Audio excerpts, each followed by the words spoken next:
সারাদিন এইখানে এত রৌদ্র গেল, এখন দেখো বৃষ্টি পড়ছে। এই যে চায়পাতি বাগান, খুব সুন্দর।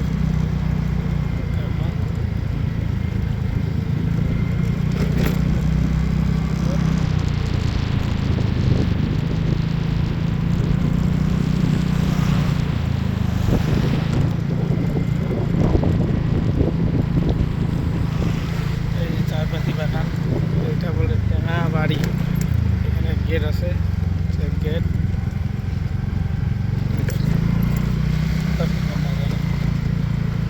সারাদিন ছিল বৃষ্টি, এখন একদম, সরি, সারাদিন ছিল